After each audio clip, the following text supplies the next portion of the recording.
All right, folks. So this log entry 202202226 1400. So it's Saturday, February 26th, and this video is going to be for my COMP444 project. It's a sort of a simulated bottling conveyor belt. So I guess let's just jump into it. We'll look at the hardware first, and then we will talk about the code. So what do we have here? We have a few components.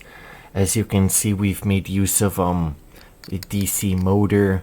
We've got our main chip here.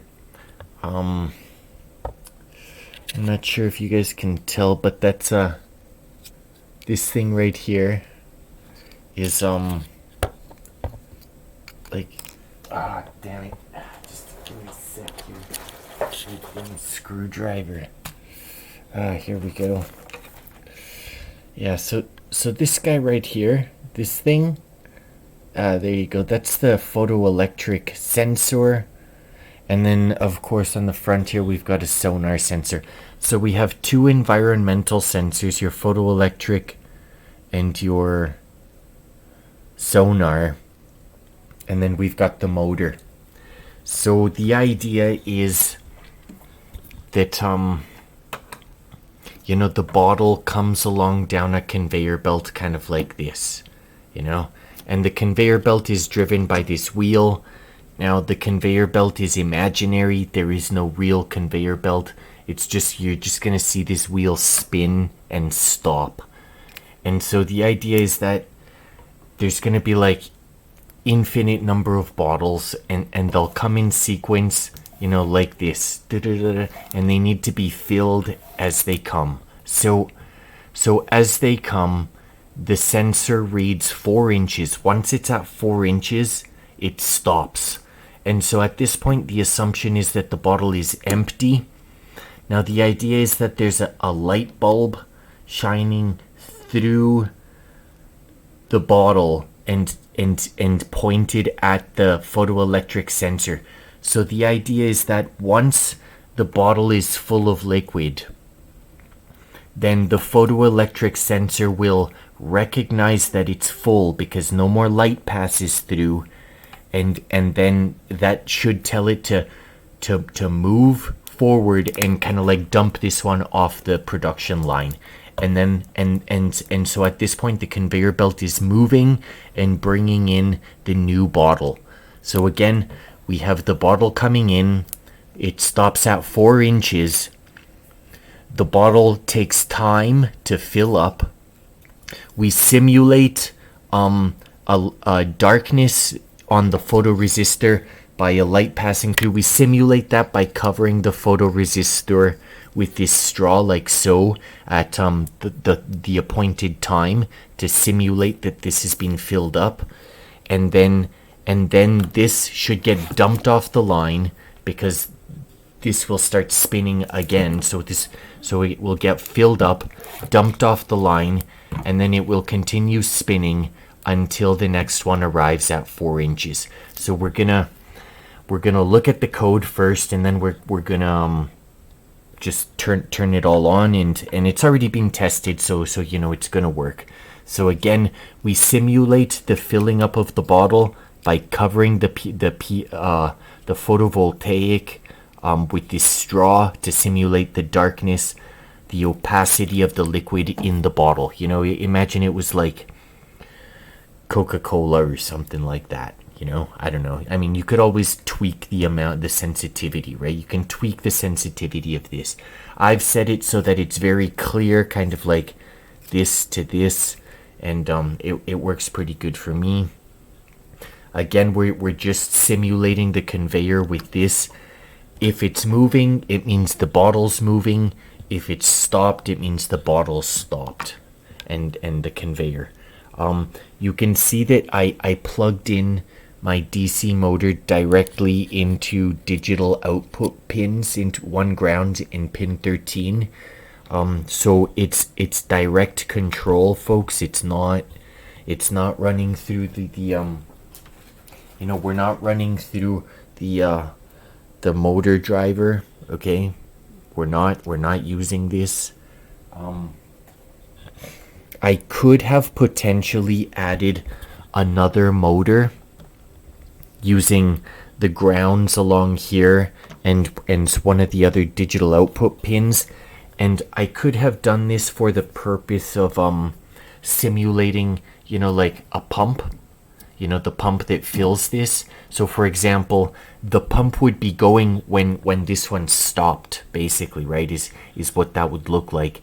Although I only thought of that after I was already finished, and so that's yeah, that's reflective of me trying to move this along. So all right, yeah, okay, so let's just kind of like put this down, and we'll talk about the code. So so for example, right here, we've got our declarations. We declared the photoresistor value variable. We declared a threshold to activate the conveyor belt upon what the computer considers to be darkness. We've got our echolocators here, and an empty variable for the distance later. We did borrow some material from somewhere else. So this is the this is the get distance function from the examples here. So it's the SIK guide code master. It's the examples we've been doing the whole time. So I took the distance sensor, so that's example 3B, and all I did was I just copied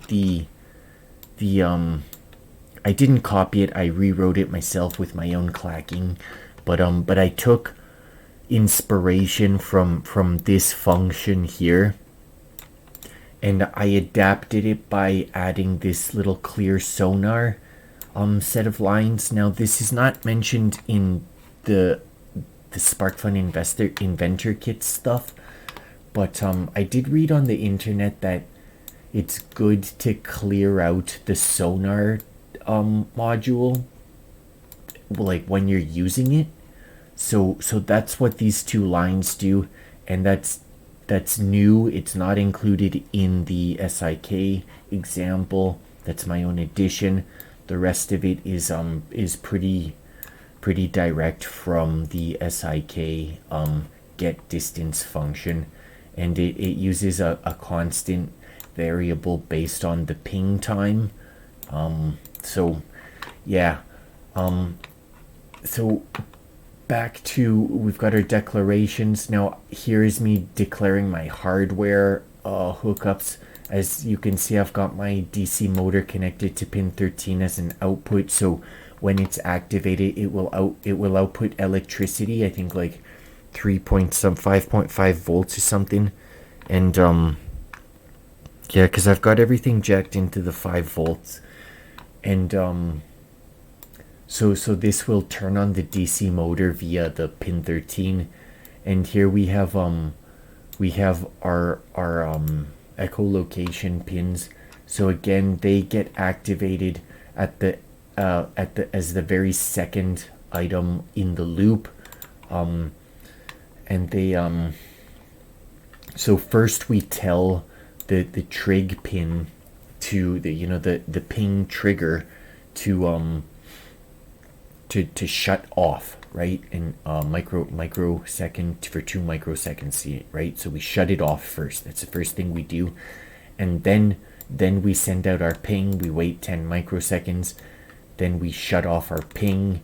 Then we so it's a 10-second ping, a 10 microsecond ping. Then we turn on the echo ping, which hears it, and that gives us a value which we input into which we divide by a constant of 148, because I think that's inches or something like that. and that gives us a calculated distance. So once we go into our operating sequence, that we immediately take a reading from the photoresistor, and then we immediately take a reading from the sensor, or from the sonar for distance, and then we use a 3-case scenario using if and else ifs. Starbucks.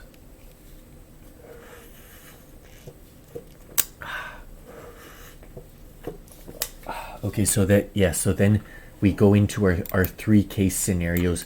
So there are actually 4 possible states, because we have 2 variables with either a yes or a no state, right? So we've got 4 possible states, but only 3 of them are realistic, because the state where it's far away but opaque is not something that the environment is supposed to have.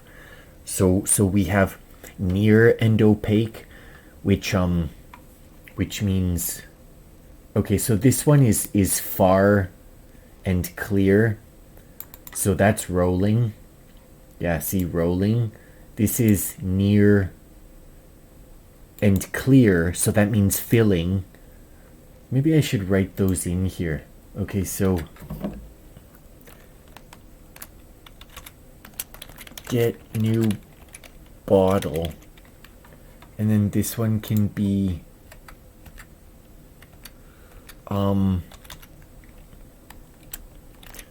bottle is filling, and then this one is, yeah, because this one is near proximity but it's still allowing translucence, and so this one will be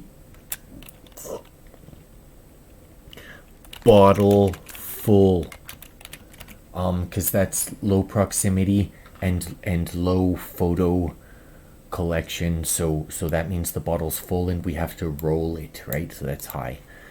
And then we also have a command, a serial print. So we will produce, so for whatever state it's in, it will be telling us how far away we are, and you can see that here. So it tells us how far away we are in alleged inches, and it's pretty close, folks. At least it appears to be, you know, when I put my fingers there and stuff.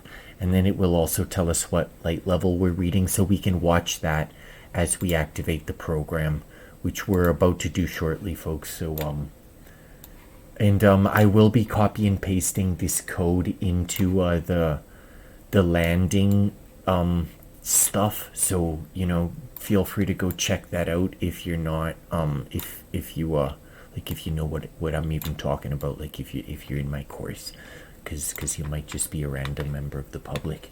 So let's get this show on the road. Again, we've got that wheel on there, because I could have just left it's a lot easier to do just with the motor and not with the wheel, because then you can hear it, right? And the wheel isn't spinning all over the place, disturbing your desk. But I didn't want anybody to think that this was a sham project, right? Because, you know, it's not a sham project, it's a real project. And and I really did make the motor move, you know, that part is not a sham. So okay, so here, hopefully you guys will be able to see this move. I'm gonna have to hold it like this, and then I'll be manually moving the bottle, folks. Okay, so and so we're gonna start as though, you know, we're pretty far. Okay, let's just see if that's gonna work. Yeah, this will work. So we're gonna pretend like we're starting with some space here, like it's the first one off the production line. Oh wait, I have to plug it in. Oh, come on. Okay, so let's go like this. And oh, see, it's already taking cue, so I'm gonna, oh, come on. Oh, where's my mouse? I lost my mouse. Oh, there it is. Okay, so let's go like this,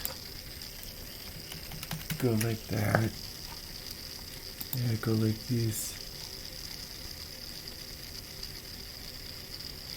Okay, folks, so I'm gonna load that. Watch out for, wait for that yellow light here. There it is. There's the yellow light. I don't know if you guys saw it. Okay, so let's get our serial print. Okay, so you can see that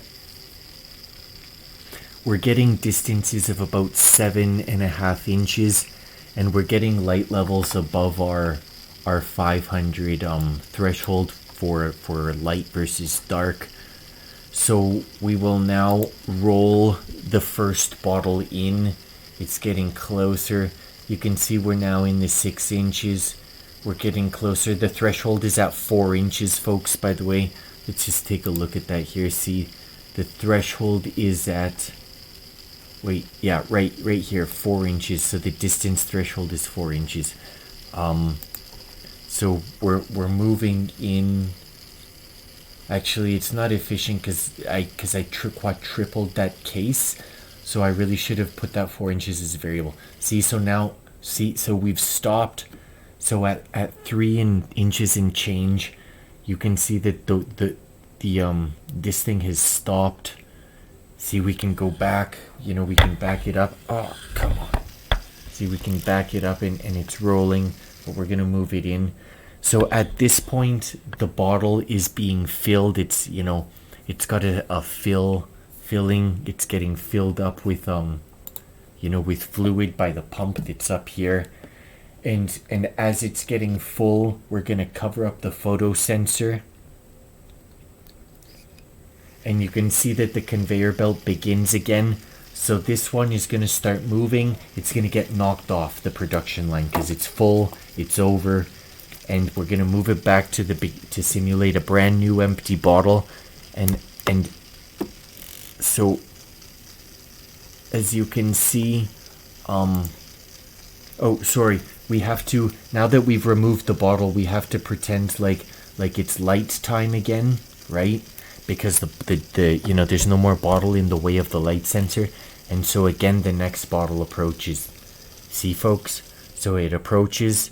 So it's filling. Now it's full. This one gets knocked off the production line. And then as it falls down, you know, this comes off and this keeps rolling, and we go like this, and then we're there. We're gonna fill it up again. It's full. So it rolls, this gets knocked off, it's clear, and then we get the new one coming in. It's full, knocked off the line, new one coming in. It's full, knocked off the line, new one coming in. See, folks? It's full.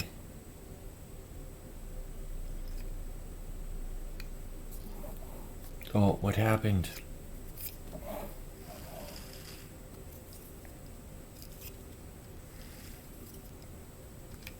There we go. Knocked off the line. Sorry, the sensor got loosened for a sec. Oh, knocked off the line. New bottle. Proximity. It's full. Knocked off the line. New bottle. Proximity. It's full. Knocked off the line. Okay, so I think that's about enough of that, folks. So yeah, I appreciate your time and attention. Ah, there we go. And all that stuff. Yeah. Thank you very much.